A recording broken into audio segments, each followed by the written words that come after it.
A very good evening, all of you. Welcome back to Commerce Territory. Posting a video after a long time. बीच में Diwali vacation था. After that, I was suffering from cold and cough.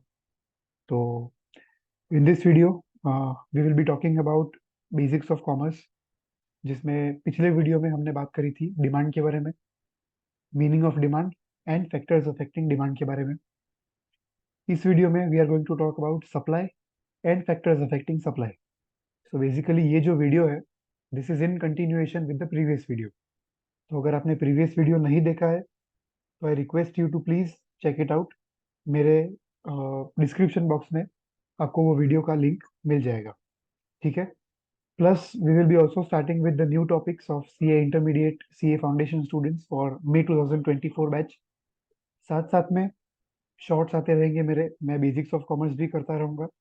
तो I request you to please stay tuned to the channel for more updates. अगर आपको कुछ और चाहिए, for example you need some quiz, you need some MCQs, या you need some study material, तो आप of course मुझे ईमेल कर सकते हो या फिर आप कमेंट सेक्शन में भी लिख सकते हो. मैं वो चीज़ आपके साथ शेयर कर दूंगा या आई इम्प्लीमेंट दैट थिंग. ठीक है. Okay. So we will quickly start with meaning of supply. Demand के बारे में हमने बात करी थी. सप्लाई के बारे में बात करते हैं. Supply is nothing else but a quantity of commodity that a firm is willing and able to offer for sale at a given price during a given period of time. Come on. मैं क्या कहने की कोशिश कर रहा हूँ? It is a quantity of commodity that a firm is willing and able to offer for sale. एक firm यानी कि एक एंटरप्राइज को बेचने के लिए एबिलिटी है, और that enterprise is willing to sell at a given price and that's during a given period of time. Concept को समझो. डिमांड क्या था? एक पॉइंट पे हुआ करता था. Supply is during a period of time, यानी कि 26/11/2023 से लेके 30/11/2023 तक जो मेरा कमोडिटी जो मैं बेचूंगा, a firm is able and willing to sell at a given price from 26 November 2023 to 30th November 2023. That is known as supply. Demand क्या होता था? Demand was willingness of the customer to buy at a given point of time, यानी कि आज के दिन ये समय पे कस्टमर की विलिंगनेस देखी जाती थी. सप्लाई जो है वो एक पॉइंट ऑफ टाइम पे नहीं देखा जाता. It is usually scene during a period of time. अगर आप सीए फाउंडेशन या सीए इंटरमीडिएट के वीडियोस में देखो तो इसको थोड़ा और डिटेल में समझाया गया है, ये कॉन्सेप्ट को, during a given period of time and at a point of time. तो कभी बात करेंगे उनके बारे में भी, of course. So basically supply is summation of willingness of the firm offer for sale specific price and that too during a period of time. जैसा मैंने कहा कि आज के दिन के लिए नहीं देखा जाएगा. 26/11/2023 से लेके 30/11/2023 तक एक फर्म को कितना माल बेचने की विलिंगनेस है एंड कौन से प्राइस पे, that is known as supply. ठीक है. I hope the things are clear. ठीक है. It is a quantity of commodity. देखो कॉन्सेप्ट को समझो. डिमांड जो है वो कस्टमर की विलिंगनेस के बारे में बात करता है. तो कस्टमर की विलिंगनेस किस पे डिपेंड करती है? कस्टमर की विलिंगनेस डिपेंड करती है सेटिस्फैक्शन के ऊपर. जैसे आज मैंने कोई चीज खरीदी बीइंग अ कस्टमर, तो मैं एट द एंड क्या देखूंगा? ऑफ कोर्स पैसा मैं देखता हूँ, प्राइस में देखता हूँ, लेकिन at the end after using the commodity में क्या देखता हूँ? I check the satisfaction which I get from the commodity. मैंने बर्गर खा लिया, बर्गर का पैसा भी दे दिया, लेकिन बर्गर के बाद सेटिस्फेक्शन मिला कि नहीं, दैट इज इंपॉर्टेंट. तो डिमांड में सेटिस्फेक्शन इज इंपॉर्टेंट. सप्लाई में क्या इंपॉर्टेंट है? मैं बर्गर बेचने वाला हूँ, मैंने बर्गर बना के बेच दिया. मेरे लिए इंपॉर्टेंट क्या है कि वो मैंने एक यूनिट ऑफ बर्गर पे कितना प्रॉफिट कमाया. Understand this thing. कितना प्रॉफिट कमाया, that is expenses minus income. ठीक है. Sorry, income minus expenses. ठीक है. कितना प्रॉफिट कमाया, इनकम माइनस एक्सपेंसेस. तो supply is dependent upon profit and demand is dependent upon customer satisfaction. ठीक है. देखो कॉन्सेप्ट को समझो. दोनों में विलिंगनेस वर्ड इंपॉर्टेंट है. अभी विलिंगनेस किसके ऊपर डिपेंडेंट है? तो डिमांड करने की विलिंगनेस सेटिस्फैक्शन के ऊपर है, कंज्यूमर की सेटिस्फैक्शन के ऊपर. और सप्लाई करने की विलिंगनेस फर्म के या एंटरप्राइज के या सेलर के प्रॉफिट के ऊपर डिपेंडेंट है. I hope the things are clear. Done. Okay. अब हम बात करेंगे फैक्टर्स अफेक्टिंग सप्लाई के बारे में. टोटल 5 फैक्टर्स है. देखो मैंने ये चीज पहले भी बताई हुई है कि ये कोई टेक्स्ट बुक डेफिनेशन या टेक्स्ट बुक फैक्टर्स नहीं है. ये मैंने ओवरऑल मेरे खुद से हुए, मेरा जो एक्सपीरियंस है ओवर द इयर्स, उसके बेसिस पे मैंने ये 5 फैक्टर्स डिसाइड किए हैं जो मेरे हिसाब से बेसिक्स समझने के लिए काफी है। हाँ, थोड़ा एडवांस जाना है तो इसमें 3-4 फैक्टर्स और हम ऐड कर सकते हैं। सीए फाउंडेशन, बीकॉम, बीबीए, इन सब में अगर आपको फैक्टर्स अफेक्टिंग सप्लाई पढ़ने हैं तो थोड़ा बहुत हम इसमें वी कैन ऐड, लेकिन 11th-12th के लिए it is more than sufficient. या कोई बच्चा ऐसा है कि जिसको कॉमर्स ड्रॉप आउट लिया है और बेसिक से चीजें समझनी है ऊपर ऊपर से, तो उसके लिए ये वीडियो परफेक्ट है, उसके लिए ये फैक्टर्स परफेक्ट है। ठीक है। पहला है price of given commodity. Simple सी चीज, जितनी ज्यादा प्राइस उतनी ज्यादा सप्लाई। कॉन्सेप्ट को समझो। आज बर्गर का एग्जांपल कंटिन्यू करें तो एक बर्गर का प्राइस लेट्स से मैकडोनल्ड्स में 49 रुपीज है ना। मैकडोनल्ड्स में 49 रुपीज है। Now for example market conditions के वजह या कुछ भी किसी भी रीजन की वजह से वो 49 का 69 हो जाता है। सेम बर्गर 49 का 69 हो जाता है ना। तो मैकडोनल्ड्स क्या करेगा, अपना सप्लाई बढ़ेगा। क्यों? क्योंकि उससे क्या होगा, उसको प्रॉफिट ज्यादा होगा। पहले फॉर एग्जांपल 49 रुपीज पर burger, McDonald's use to sell 100 burgers, तो उसका टोटल रेवेन्यू कितना होता था, दिस, राइट। लेकिन अभी चीजें 69 पे है, like per unit price is 69, तो McDonald's will try to sell more quantity, 150 बेचेगा, है ना। तो प्रॉफिट, सॉरी, रेवेन्यू कितना होगा, रेवेन्यू विल बी 10,000। ठीक है, कॉन्सेप्ट समझो। प्राइस बढ़ रही है तो सप्लाई भी मैं बढ़ाऊंगा। क्यों? क्योंकि मेरा सिंपल सेंस में प्रॉफिट हो रहा है, चोखा प्रॉफिट, है ना। यहाँ पे भी प्रॉफिट हो रहा होगा, लेकिन यहाँ पे प्रॉफिट और बढ़ गया। तो बिकॉज प्रॉफिट और बढ़ गया तो मुझे वो मोटिवेशन मिलता है और बेचने का। तो I sell more and at the end I earn more and more revenue. अच्छा, दूसरा, prices of factors of production. Come on, concept को समझो। फैक्टर्स ऑफ प्रोडक्शन कौन से होते हैं? Land, labour, capital, entrepreneur. ये 4 फैक्टर्स ऑफ प्रोडक्शन होते हैं। चारों की प्राइस अगर बढ़ गई, कॉन्सेप्ट को समझो, चारों की प्राइस अगर बढ़ गई, जिसका मतलब क्या होगा कि मेरा कॉस्ट बढ़ गया, है ना। Let's say land, labour, capital, entrepreneur. एक बर्गर बनाने में क्या लगते हैं, तो लैंड लगता है, जैसे शॉप लिया रेंट पे। फिर लेबर जो मुझे कुक रखने पड़ेंगे, शेफ रखने पड़ेंगे, है ना। फिर कैपिटल मुझे पैसा डालना पड़ेगा अंदर, है ना। एंड एंटरप्रेन्योर ऑफ कोर्स, मैं एक खुद ओनर हूँ, तो वो भी मुझे देखना पड़ेगा। तो चारों चीजें की कॉस्ट बढ़ गई, है ना। लेबर अपना वो वेजेस इंक्रीज कर रहा है, कैपिटल पे मुझे इंटरेस्ट ज्यादा देना पड़ रहा है, like the amount of money which I borrowed to do the business, तो उस पे जो रेट ऑफ इंटरेस्ट था वो बढ़ गया है ना। फिर लैंड पे जो मैंने जो शॉप लिया हुआ है, वो शॉप का लेट्स से रेंट बढ़ रहा है। तो इसके कारण क्या होगा, मेरा कॉस्ट बढ़ जाएगा।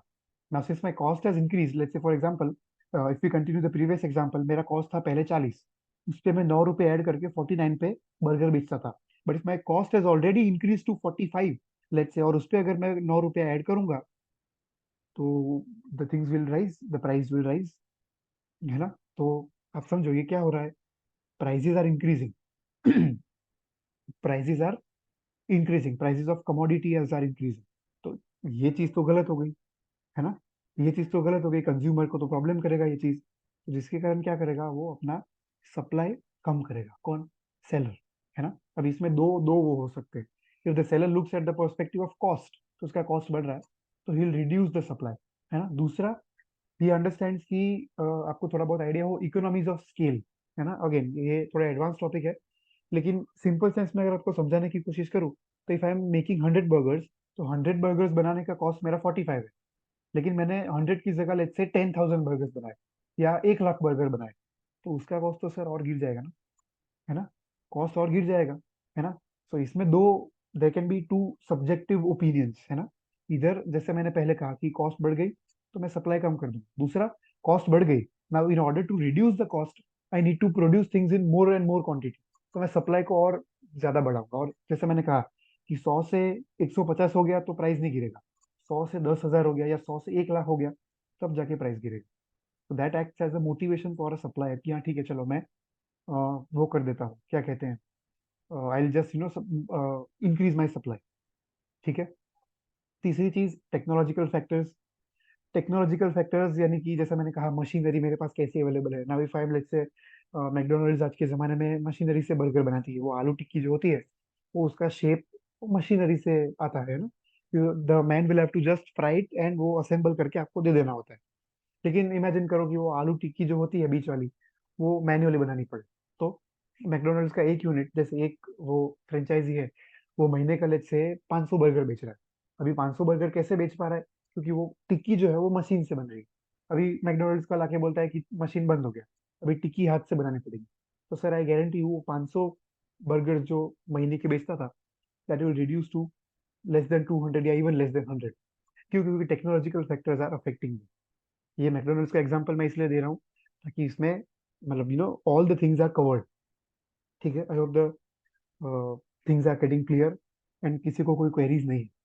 ठीक है, अगेन टेक्नोलॉजिकल फैक्टर्स के बारे में थोड़ा अगर हम और डिटेल में बात करें, तो टेक्नोलॉजी भी कैसी technology that helps for production, समझ रहे हो, है ना? अभी एक और एग्जांपल लेते हैं, चलो पेटीएम और गूगल पे और सब यूपीआई वगैरह आ गया। तो आज के जमाने में क्या है, जो यंगस्टर्स होते हैं, है ना, जिनकी they are just started to earn, they are in the early 20s, तो they do not spend cash. वो लोग सीधा यूपीआई करते हैं, है ना? अभी समझो, एक बंदा है हर जगह पे यूपीआई कर रहा है, now he comes to my shop and मैं उसको कहता हूँ सॉरी सर यूपीआई नहीं, तो वो मेरे यहाँ से खरीदेगा ही नहीं सर, वो चला जाएगा, है ना? हम इस स्टेज पे हैं, India is in that stage की अगर किसी शॉप वाले ने मना किया कि भाई मेरे पास पेटीएम या गूगल पे नहीं है, तो सर ही लूज कस्टमर्स, है ना? तो ये वैसी बात है, तो technological factors also affect supply. चौथी चीज, नंबर ऑफ सेलर्स।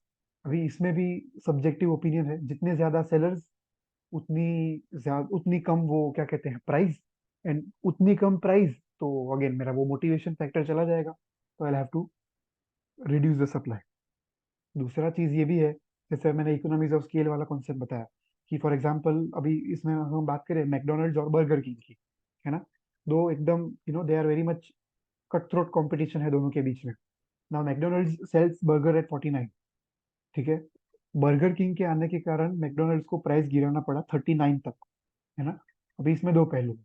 पहला तो 39 हो गया इसलिए मैकडोनल्ड्स का मोटिवेशन फैक्टर चला गया, तो मैकडोनल्ड्स अपना सप्लाई गिरा देगा। दूसरा चीज ये है कि मैकडोनल्ड्स विल ट्राई टू और रिड्यूस द प्राइस। अभी वो कैसे रिड्यूस कर पाएगा? देखो, मैकडोनल्ड्स को प्राइस 49 से 39 किसकी वजह से लाना पड़ा? बर्गर किंग की वजह से।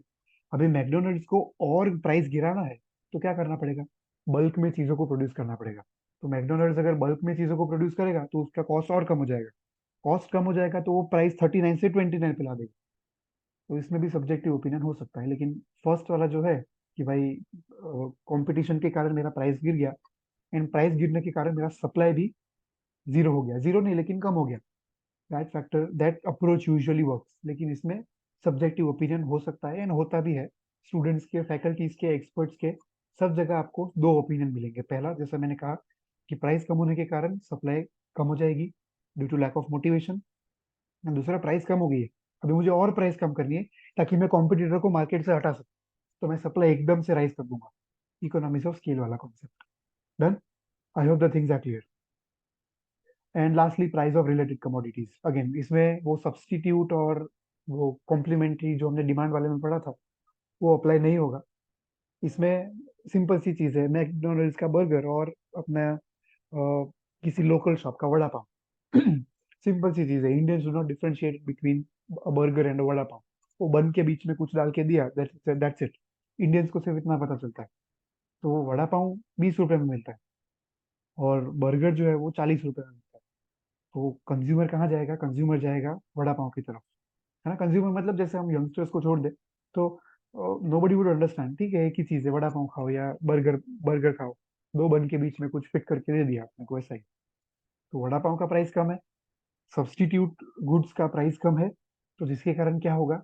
मेरा वो इंक्रीज होगा, क्या कहते हैं, सॉरी, मेरा डिक्रीज होगा सप्लाई। क्यों? क्योंकि लोगों की डिमांड जो है वो शिफ्ट हो गई है टुवर्ड्स दैट सब्स्टिट्यूट गुड, है ना? And since demand is shifted, तो मेरा सप्लाई भी कम हो जाएगा। डन। सब्स्टिट्यूट ले लो या इवन कॉम्प्लीमेंट्री ले लो, है ना?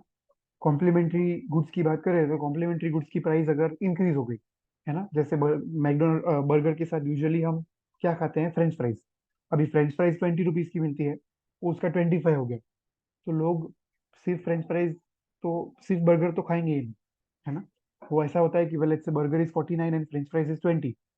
अभी फ्रेंच फ्राइज का 25 हो गया, तो लोग अकेला बर्गर नहीं खाएगा, वो बर्गर का भी डिमांड छोड़ देगा। सिमिलरली है, जैसा मैंने कहा वड़ा पाव में भी, now burger cost 49, vada pav cost 20, अभी वड़ा पाव का प्राइस हो गया लेट्स से 25, तो लोग इससे ऊपर ज्यादा आएंगे, तो आपका सप्लाई बढ़ जाएगा, demand of burger will increase.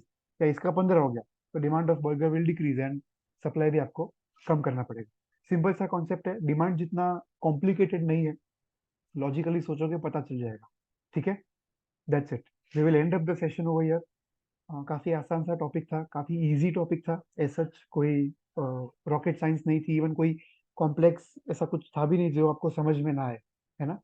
In case of any queries या in case you need this excel sheet या कोई एनी प्रीवियस एक्सेल शीट, तो आप मुझे इस मेल आईडी पे मेल कर सकते हो, commerceterritory@gmail.com। यहाँ पे स्पेलिंग मिस्टेक है, तो मैं उसको सुधार देता हूँ। ठीक है, commerceterritory@gmail.com। ठीक है, और जैसा मैंने कहा है, जैसा मैंने प्रॉमिस किया है, अभी नवंबर 2023 सीए स्टूडेंट्स के एग्जाम खत्म हो चुके हैं। New course in fact has already implemented, जो अभी नेक्स्ट एग्जाम होने वाला है मई 2024 में, दैट इज न्यू कोर्स। तो उसमें मैं सीए फाउंडेशन, सीए इंटर के अच्छे से वीडियोस डालने वाला हूँ, शॉर्ट्स डालने वाला हूँ। अगर आपको एमसीक्यू क्विज या कुछ और चाहिए तो वो भी मैं डालूंगा। Done, that's it, thank you very much, have a great time ahead. And जैसा मैंने कहा, queries, suggestions, advice, comment box is always open. Thank you very much. Have a great time and stay tuned to Commerce Territory for more such exciting content. Thank you.